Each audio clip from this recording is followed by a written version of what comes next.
Republic Bharat की digital platform पर आज के दिन आप देख रहे हैं इंदौर के उस डांसिंग पुलिसकर्मी को जो लगातार ट्रैफिक के नियमों का लोगों को पालन करवाते हैं। यही नहीं, इनकी डांसिंग कला नहीं है सड़क पे, लोगों को इतना जागरूक कर चुके हैं कि इंदौर की सड़कों पर ट्रैफिक लगना देखिए अब नामुमकिन सा हो गया। लोग बड़े आसानी से आते जाते चलते हैं। इनकी मौजूदगी देखिए यातायात थाना पूर्व इंदौर के बीच में हम खड़े हैं। इनकी एक्टिविटी को आप देखिए, इसी तरह से सड़कों पर लगातार लोगों को ये बताते हैं। लेकिन अब आखिर कैसे ये कला ये सीखे, कैसे ये अपनी पहचान बनाए, शुरुआती दौर में यही हम पूछ लेते हैं। बहुत बहुत स्वागत है रिपब्लिक भारत की। Thank you so much sir, आपने मुझे टाइम दिया। इस तरह की एक्टिविटी की शुरुआत की, पूरी लोकप्रियता पूरे देश भर में आप बटोर रखे हैं। जिसे 20 साल पहले ये स्टार्ट हुआ था मेरा, और 20 साल पहले क्योंकि बचपन से सपना होता है ना कि एक इंसान का कि कुछ बनना है। मेरा भी सपना था कि एक फिल्म एक्टर हीरो बनेंगे और डांसर बनेंगे, बट कुछ ना कुछ पारिवारिक एक स्थिति आती है जब हमें सपने छोड़ने पड़ते हैं या होल्ड पे डालना होता है। तो परिवार को संभालने के लिए, क्योंकि बड़ा बेटा था, तो पुलिस फोर्स में या किसी नौकरी की बहुत जरूरत थी मुझे। और यकीन मानिए मेरा ड्रीम था वर्दी पहनना बचपन से। तो सोचा कि चलो वर्दी पहनते हैं, क्योंकि हर की जरूरतें पहले इंपॉर्टेंट है। वर्दी पहन के आया तो एक कुछ सालों बाद ट्रांसफर हुआ ट्रैफिक में, और जब मैं चौराहे के बीच में खड़ा हुआ तो मैंने सोचा कि यार लोग रुक नहीं रहे हैं, लोगों को रोकूं कैसे, क्योंकि रोज एक्सीडेंट हो रहा था। तो मैं कुछ हरकतें करने लगा तो लोगों ने स्टार्टिंग में ही बोला ये पागल हो गया है, ये भांग खा के आया है, ऐसा बोले। तो एटलीस्ट उस वक्त पुलिसकर्मी को कुछ और डिफरेंट नाम से पुकारते थे, ए ठोले, ए कबूतर, ऐसा वर्ड यूज करते थे।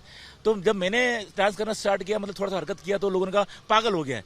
तो मैंने कहा चलो नाम तो चेंज हुआ, ठोला से पागल पे आए हैं तो कुछ ना कुछ और करते हैं। तो करने लगा तो लोग, एक दिन मैं नॉर्मली कुछ एक्टिविटी कर रहा था चौराहे पे, तो लोग अपने आप रुक रहे थे।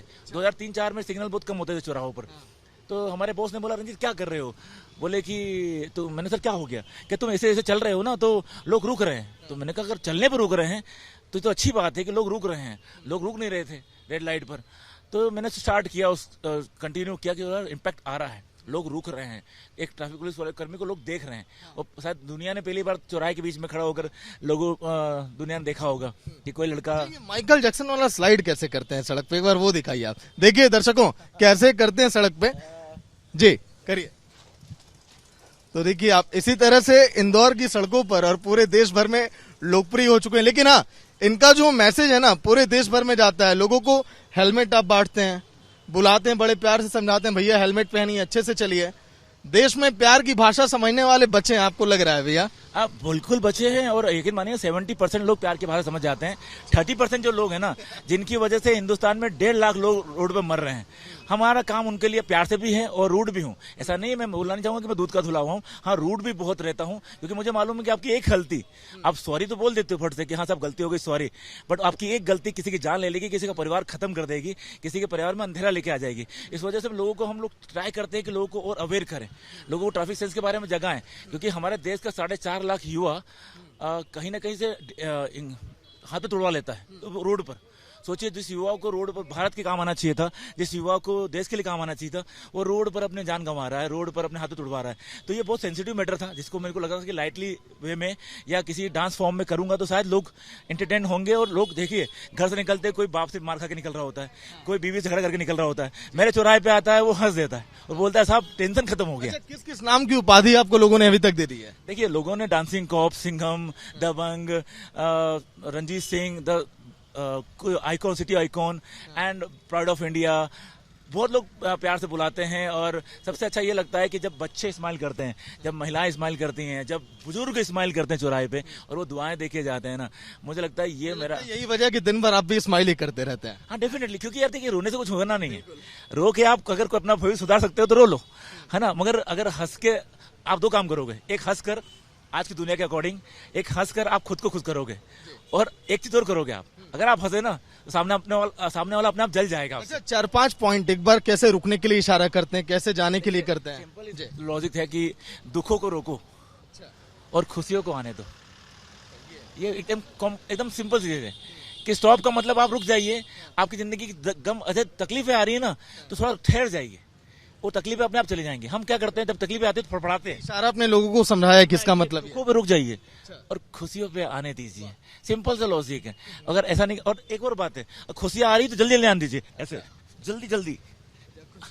खुशियां आ रही तो वेलकम करिए खुलकर, तो कि और अच्छे से आपकी जिंदगी में खुशियां आएंगी। और दुख आ रहे हैं ना, प्लीज स्टॉप हो जाइए, रुक जाइए, सारा दर्द सारा दुख निकल जाएगा अगर आप थोड़ी देर के लिए रुक जाते हैं तो जिंदगी में चीजों को पॉजिटिव लेना चाहिए। मैं बहुत पॉजिटिव इंसान हूँ sir. I don't care about कि दुनिया मेरे बारे में क्या बोलती है। अगर मेरे माँ बाप मेरे काम से खुश हैं, वो मुझ पर प्राउड करते हैं, तो फिर मुझे दुनिया का ओपिनियन नहीं चाहिए। और they are very proud to me कि उन्हें बड़ी खुशी होती है कि उनका बेटा अच्छा काम कर रहा है, कुछ भी अनलीगल नहीं कर रहा है, कुछ भी गलत काम नहीं कर रहा है, किसी को तकलीफ नहीं पहुंचा रहा है, किसी को हार्म नहीं कर रहा है। वो खुश हो जाते हैं एंड आई एम हैप्पी कि मेरे माँ बाप मेरी वजह से प्राउड फील कर रहे हैं। और हर एक औलाद को वो काम करना चाहिए जिससे उनके माँ बाप को प्राउड फील हो। कोई भी ऐसा काम नहीं करना चाहिए जिससे उनका नाम समाज में, सोसाइटी में, देश में नाम खराब हो। ऐसा कोई रंजीत जी, रिपब्लिक भारत को तो आपसे बात करके मजा है, आपको कैसा लगा रिपब्लिक भारत से बातचीत? डेफिनेटली मुझे पहली बार इंटरव्यू दे रहा हूँ रिपब्लिक भारत पे और अच्छा लग रहा है क्योंकि मैं चैनल ये देखता भी हूँ और बहुत फॉलो भी करता हूँ। तो मुझे बड़ा अच्छा भी लग रहा है कि आज मेरे इंदौर में आप आए हैं। और अगर आपको इंदौर में कोई ट्रैफिक जाम हो, जहीं पे हो, प्लीज मुझे याद करिएगा।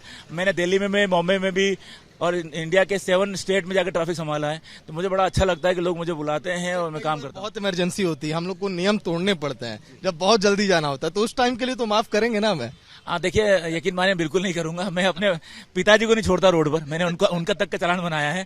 तो चौराहे पर देखिए, आपकी एक गलती, मैं मजाक नहीं करना चाहूंगा, काम के प्रति वफादार आप रहेंगे। मैंने कई बाड़ियाँ मैंने आप जीवन में 73 डेड बॉडी उठाई है।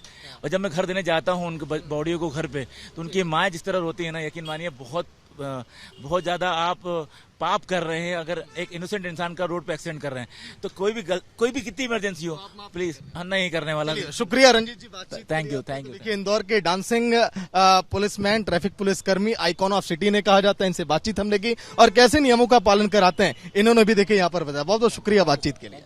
देखते रहिए रिपब्लिक भारत का डिजिटल प्लेटफॉर्म। नमस्कार।